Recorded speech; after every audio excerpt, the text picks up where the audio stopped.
Good evening with sports. I'm Anne-Marie Burt. Barbadian Jeremy Gonzalez has proved himself to be the undisputed E-Rally champion in the region. Coming off claiming the E-Rally Trinidad and Tobago title a few weeks ago, he also steered his way to E-Rally Barbados victory. Gonzalez ended Saturday's penultimate day of action some 14 seconds behind then leader Liam Carfrae of the UK, knowing he had major ground to conquer. It was 10 stages to complete, with Carfrae and St. Vincent and the Grenadines' Dominic Olivier both having the edge over him.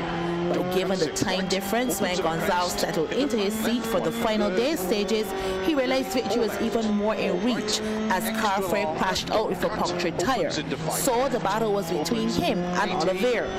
It was a battle that went on for most of the day, with Gonzalez snatching victory in a time of 1 hour, 41 minutes, 49.571 seconds with his Volkswagen Polo GTI R5.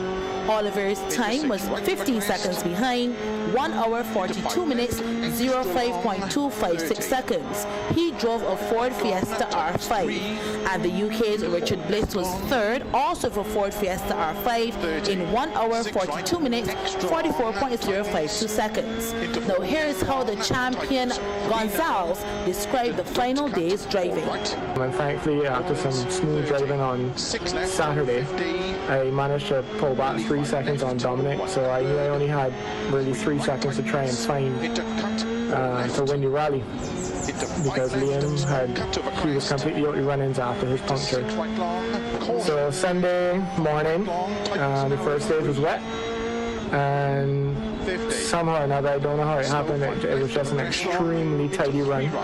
I managed to take almost 12 seconds out of Dominic and take the lead. And then after that, it was just about maintaining. To say the nerves were high is an understatement, but thankfully managed to pull it together and take the win.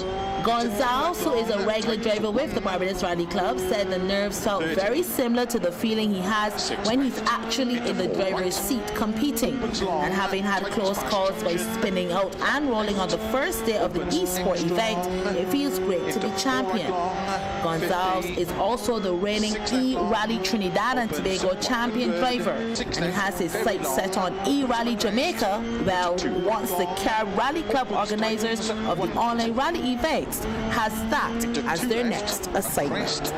One left over finish. The cricket, the Salt Pond Breakers successfully defended 100 runs in the final of the inaugural Vinci T10 Premier League. As we reported last night, Donwell Hector top scored with 28 off 17 balls, as Breakers sent in at Arnottsville rallied to 146 off their allotted 10 overs. In reply, the Hikers looked set to reach the 101 target but fell short on 81 for 9 in their 10 overs, giving the Breakers a 13-run victory. With international cricket getting ready to restart after a break for the coronavirus pandemic, one Windies legend is reminding the current crop of bowlers that aggression can't be taught to bowlers, as it is a trait they ought to be born with. So says West Indies legend Sir Curtly Ambrose, who tormented batsmen in his glorious career.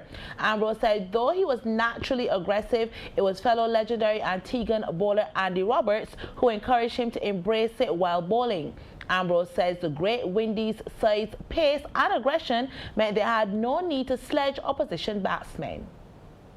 We never really believe in sledging or saying things to the batsmen, because we have this philosophy that if you're good enough at what you do, you let the 5.5 ounces do the talking for you. So I've grown to understand that if you keep sledging and that kind of thing, you probably aren't any good. You know, so that's not the West Indian way, you know, so we never really had anything to say to the batsmen. 5.5 ounces coming at you at 90 miles an hour is more than enough. When we were the best team in the world, winning everything, you know, you get the support every single day. People just enjoy watching the West Indies win. The last few years, Barry, more than a few years, about 20 years since we're struggling, you know, and Caribbean people are very fickle. You could be a hero today and a villain tomorrow. I can guarantee you, if we start to win some games on a consistent basis, win a few series, you will see the interest and the crowd will start to come back again.